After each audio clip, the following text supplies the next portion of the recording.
Ito yung madalas natin makikita sa mga mall. Ito nga yung aking ginagamit din madalas. Itong Fuji Bright na LED lights. Kung mapapansin nyo, ito yung may mga parang alitap-tap na nagbiblink. Kung gusto nyo ng mas mabilis kumpara, kasi mayroon tayong dalawang brand dyan. Yung isa kinikerry ko is strobe light din yun or yung pre-ring lights.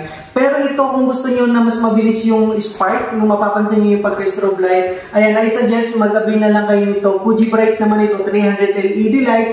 Tapos meron na rin siyang 30 LED lights yung nag-spark. 30 pieces doon yung strobe light. Itatry natin to para mag-get nyo yung sinasabi ko. Kasi nga, ang daming nagtatanong nito, sobrang trending nitong ganitong klase ng LED lights. Ang maganda nga rito, yung kanyang strobe light ay talaga namang attractive. Hindi sa yung katulad ng mga ordinary na nakikita natin, kapag pinagana natin ay yung talagang sabay-sabay nagbiblink. Eto, meron lang siyang minimalist lang yung kanyang bulb na nag-spark. Kung mapapansin nyo naman dyan, ganyan yung effect niyan. Din mamaya papakita ko sa inyo yung outcome nito. Kung gusto nyo nito, around 21 meters yung kanyang pinakahaba or 68 feet yung kanyang pinaka-length. Kung gusto nyo maglagay nito sa Christmas tree, ayan, tulad nito, 300 LED lights nito. Ito na yung i-apply natin para sa 8 feet na Christmas tree ngayon. Then, kaya naman makapuno kasi last year, ginamit na rin namin ito sa Manila. And ngayon, nandito kami sa kliyente namin dito sa Tagaytay. Ito pa rin yung ilalagay natin sa Christmas tree. And yes, bibigyan ko kayo ng update mamaya. Pero kung gusto nyo ng ganito,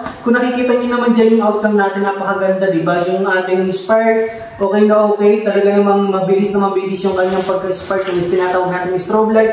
Ayun, ilalagay ko na lang yan. Available dyan sa 300 lights. Kung gusto nyo ng 300 bulb, meron kayo dyan mapipili ng 200. Kung gusto nyo 100 lang, gusto nyo lang itatry. Or medyo maliit lang yung Christmas tree nyo, yes, available yan sa Yellow Basket. I-click nyo na lang yan kasi nagkakaubusan dyan sa Yellow Basket. Kasi sobrang trending nga nito. Talagang pang mall yung vibes na magiging outcome ng inyong Christmas tree. Check out na!